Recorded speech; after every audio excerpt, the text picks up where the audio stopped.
Hey guys, we are the Duderes. My name is Todd, And I'm Jeremy. and today we are talking about the Toonami Momocon panel. This is an entire recap of what happened. It was a really exciting day. Well, it was yesterday for at the time of this recording, but it was Saturday for when this comes out. But it was an exciting day because Toonami's made it kind of a tradition now to go to Momocon and announce some big things for Toonami. So let's have an entire rundown of all that's going on. So first off, on June 20th, Michiko and Hot Scene is going to replace Inuyasha. So that is a show from Funimation. It's a few years old. So Jeremy, what do you think about this? I mean, I didn't even know of the existence of this anime until they announced it, and so I did a little bit of digging, over the course of last night after watching Sword Art and everything. But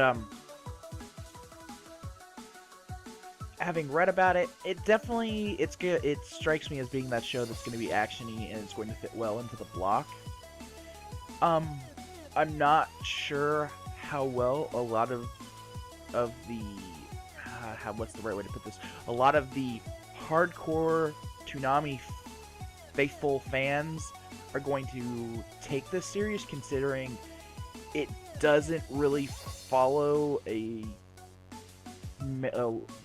cast in this is all female for the most part.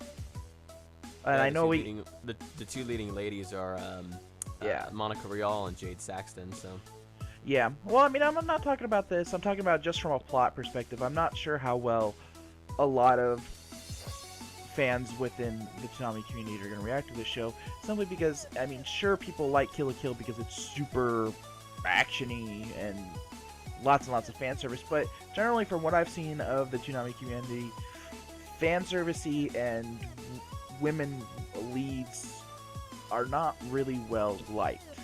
And I'm not saying this about every person, but this has just been my impression of seeing how the community discusses things like this. yeah, So yeah. I'm hoping it's good. So hopefully the rest of the community will think so as well. Personally, I'm kind of disappointed just because Michiko and Hatchin just kind of seems out of left field. Like, the only way I can see them wanting it because number one, it was cheap, and number two, it could be because it fills up the rest of the time for the rest of the year, so they don't have to worry about it. Or, I mean, really, I guess those are the only two options. Kind of personally, what I wanted was either Psycho Pass or Blood Blockade Battlefront. Yeah. A lot of people, including even reviewers on Anime News Network, were saying this show needs to be on Toonami for Blood Blockade Battlefront. Yeah. I mean, there definitely seems like there was a bunch of better choices to fill this slot. And like you said, it may have just been a simple fact that, we got it really cheap, so we're going to show it and hope that it does well. So. Yeah.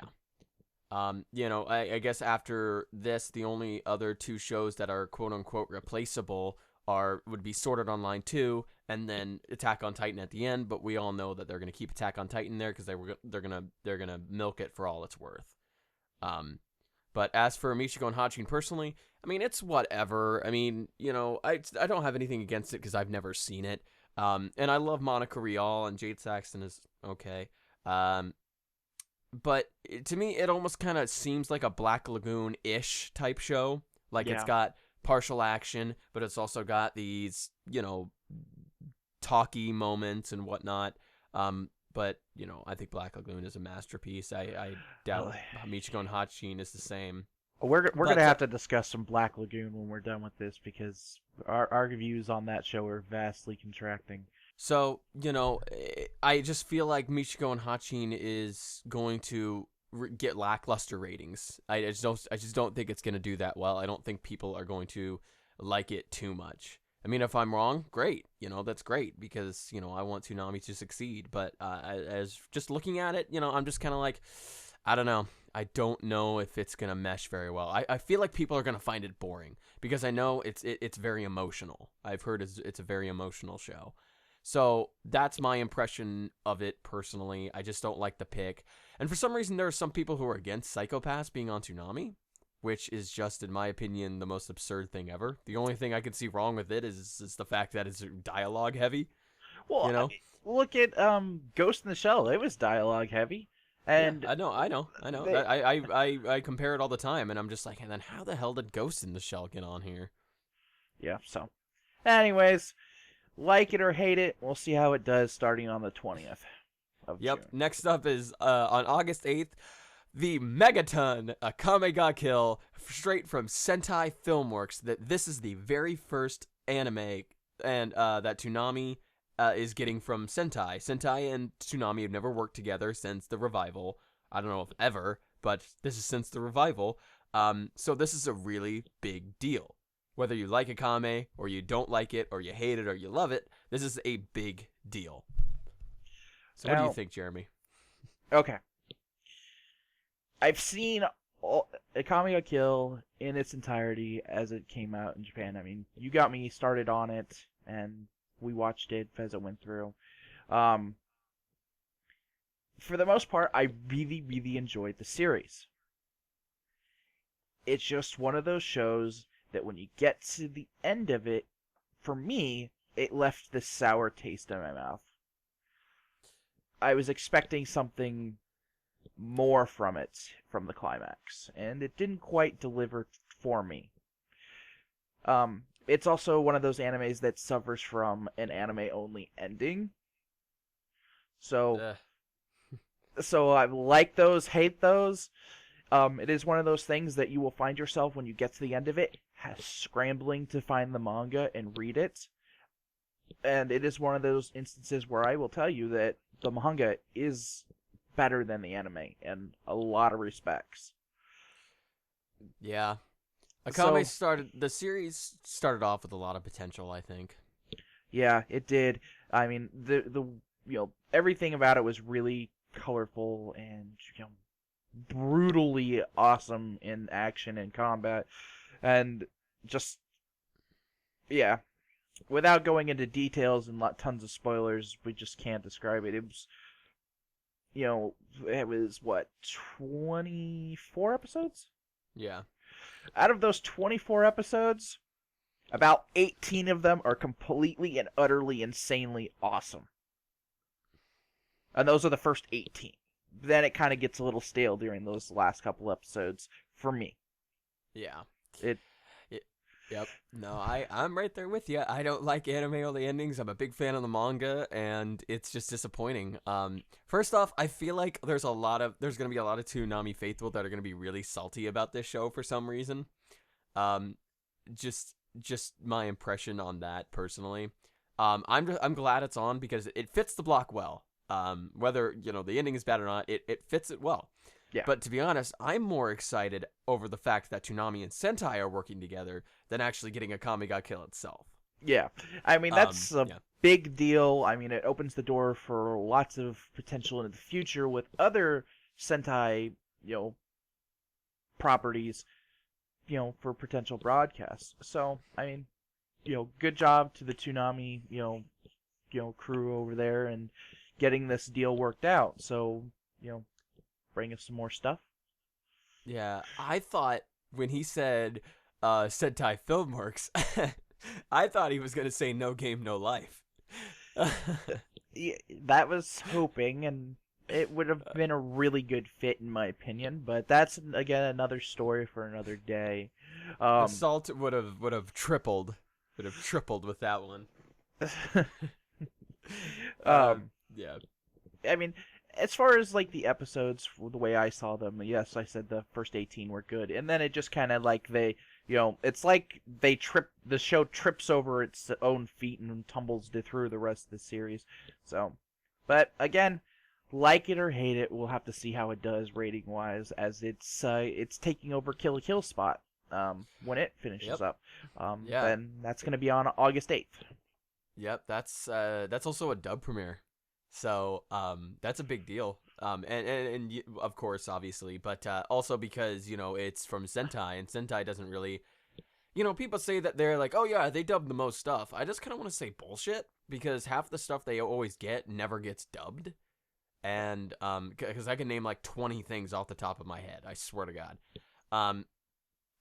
but luckily they've gone back and actually redubbed things that people wanted to dub for, like Neon Koi. But more to the point, it's a dub premiere, so that's awesome, and hopefully it'll bring in a lot of good ratings, and there's a lot of swords in it, so hopefully the transition from Akame to Sword Art is a great one, and Sword Art can retain views from Akame. So yeah. Well, and it's like you said, again, this is a dub premiere, and I mean, to my knowledge, I'm not sure. Was Michiko and Hatchin, was it dubbed yet? I mean, yeah, it's been dubbed and Okay. released. I mean, it's on Funimation's save list. So if that tells you anything about it, well, I wouldn't even say that. I wouldn't even say those on the save list are bad, because Bakan Test is on the save list now, and it's one of the best comedy anime ever. Well, with Akame Ga Kill being a dub premiere, I mean, we got Sword Art as a dub premiere, and we got, Akame, being the second dub premiere for Toonami. We're seeing this pattern beginning where they're going to start having these dub premieres, potentially more and more moving into the future. And as you said, that like Sentai, they do release a lot of things that are not dubbed. So maybe this will shift Sentai and working with Toonami and saying, oh, here, have this show. We dubbed it specifically for you, and we're going to re-release it on Blu-ray DVD later on after you guys have, aired it. So, maybe, some other shows. That'd be great. I think because Sentai gets a number of fantastic titles that, don't get dubbed. And I think they're really, really, really, really missing out. I mean, I know that it costs a lot of money to dub something, but honestly, for a lot of the shows they get, they could be making a huge amount of money, because honestly, I'm American. I speak English. I want to watch things in English if it's available. I mean, nothing against subs. There are a number of shows that I prefer subs over dubs to. But for the majority of the time, I'd much rather see it in English than reading subtitles, because I feel like I'm missing out on so much. Yeah. But, yeah. Well, for me, I mean, it really depends on how I started watching it. So things like, particularly like with Fairy Tail, I watched, the first 130 some odd episodes of Fairy Tail all in the English dub. And then I ran out of English dub episodes, and I tried to watch some of the subs, and I couldn't do it. It's one of those things that if I start something dubbed, I want to finish it dubbed. Just like I waited for Sword Art 2 to get dubbed before I even, watched it, knew much about it. And that has to do with the fact that when I watch things that are dubbed, I tend to binge watch, and I do different, like, I'll have work that I'll need to complete here at home, and so I'll turn one of these on TV, and watch them as I do my work, and that's how I get through a lot of different shows I watch. Now, other shows where I have to watch that are subtitled, I need to stop and give it my untold attention. I'm looking at you, Bakemonogatari. Yeah. So anyway, Akame Ga Kill on August 8th, big deal for that one. But let's move on to, in October, finally a confirmed date. It's going to be all October long. The Intruder To is going to be aired. So, and Jason DeMarco did explicitly say multiple times that when this happens, Toonami will never be the same. So I guess reading it between the lines there, we should plan to see Tom 6. He actually said that Tom 6 is, during the Q&A, that Tom 6 isn't planned for any time soon right now. Since, they've only had Tom 2 for a year and a half. Or Tom 5, excuse me, for a year and a half. So, yeah. It'll be interesting. I mean, it looks gorgeous. I mean, they said it takes a while to make because obviously they're on a budget, but it's really, really nice looking. So, the first Intruder was really cool, really, really cool, and it required fan interaction. And luckily, someone during the Toonami Q&A said, so the original required fan interaction. Will this one require it as well? And Jason DeMarco replied, yes, actually it will. So we're going to assume that either during the first episode or beforehand. We don't know yet, but or maybe on their Tumblr. But it's probably going to require tweets and emails or something like that. Tumblr posts. I don't know, but yeah, there's going to be fan interaction with this one. Well, I mean, I don't. I remember the first event vaguely, so hoping that there is a good amount of fan interaction. It's just gonna. It's one of those things that I'm not really sure how to express this, but the first one was successful, and we can only hope that this one will be as well. And since we are more of this, technological age here, that I think Twitter is going to be the main driving force behind it. Mm-hmm. Yeah. So next up is in September, the prequel comic is finally here, is going to be here as well. They said sometime September-ish. So it could be before, it could be a little bit after, but really what they're kind of aiming for is September. So, and this is going to be a prequel comic that's going to explain some things. God knows what it's going to be, but, it's kind of cool that Toonami's going to have its own comic. I really like the idea, or at least a mini comic, not continuing at all, but at least, it has this. Hopefully it gets popular enough where they start doing one every few months instead. That'd be really cool. I mean, it's just, again, it's one of those things that it's a cool idea. You have to wait and see how it pans out, because they have never done anything like this before. Yeah. And then next up is they showed a trailer for IGPX for its remastered release through Discotek.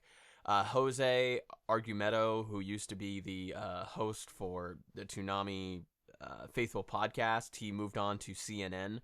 Now he works for them. Well, he internshiped at first, and now he works for them. But he was actually able to work on the IGPX release, which I'm really jealous that he's able to do that. And, the Toonami version is completely remastered. There's special features. There's never-before-seen extras. So, it's exciting. They actually had a trailer for it, and it looks really nice. I wonder if that means that they're going to put it back on the block briefly after its release. I think with the shortened block and stuff, I think things like IGPX, FLCL, Ghost in the Shell, Samurai Jack, all the shows they have in reserve.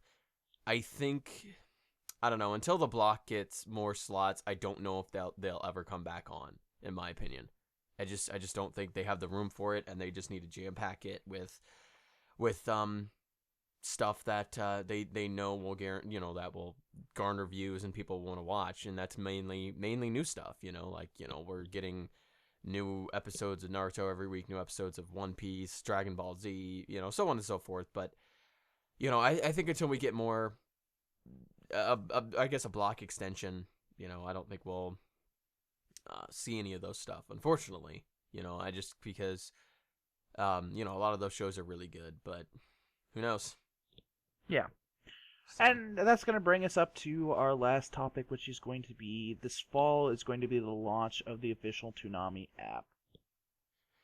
Yep, there's going to be all sorts of goodies inside it, like wallpapers and text tones and ringtones. You can send tweets through it. You can check the schedule so you know what's coming up and all that stuff. But really, they didn't go... I guess they showed some basic features. I don't know. Who knows? There could be more added to it. But the fact that there's going to be a Toonami app, I think that's really cool. It's just too bad you can't, because I doubt that they'll let you do this. But it'd be cool if you could stream shows through it as well. Well, I mean, they do let you stream the episodes off of their website. It's either the next day or a couple days after. Granted, the video quality is atrocious. It's only in standard definition, but so I'm not saying, I would say that it's not beyond the realm of possibilities. Yeah. So I mean, but it's cool. I like the idea of it. I think Toonami. You got a comic, we've got a movie event thing, and now we're getting an app. I really think Toonami's doing well for itself. I wonder how if all these changes are indicative of more things to come. Maybe we'll see the blocks stretch back out a little in the coming months. you know. I would like it to have an extra slot, to be honest. Move Dragon Ball Z forward to a new slot, and then have just one extra slot to put some other show in there that can constantly be replaced, like Kill la Kill slot, Sword Art Online slot, and Inuyasha slot. Technically those are the only 3 slots to put in new shows. I wouldn't mind one extra one to actually putting something in there to give the block a little bit more flavor. Yeah, it would do well for it, but I mean, again, it's one of those things that time will tell, and I mean, really only the heads over at Toonami really know what's going on. So yeah, it was a really good Momocon. They announced a lot of cool stuff, and a lot of awesome things are going to be happening to the block. So I guess we all just stay tuned and see what happens next. But with that is our video, guys. And also to let you know, we do live tweet Kill la Kill and Sword Art Online 2 every single Saturday.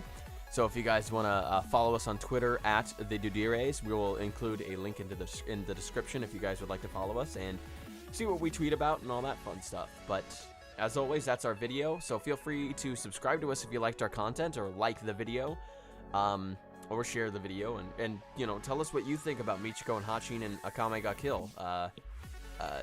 What you think about their acquisitions and how you feel about them. So we also have a Facebook as well if you'd like to like us on Facebook. But with that, Jeremy, do you have any parting words about Toonami? No, not really.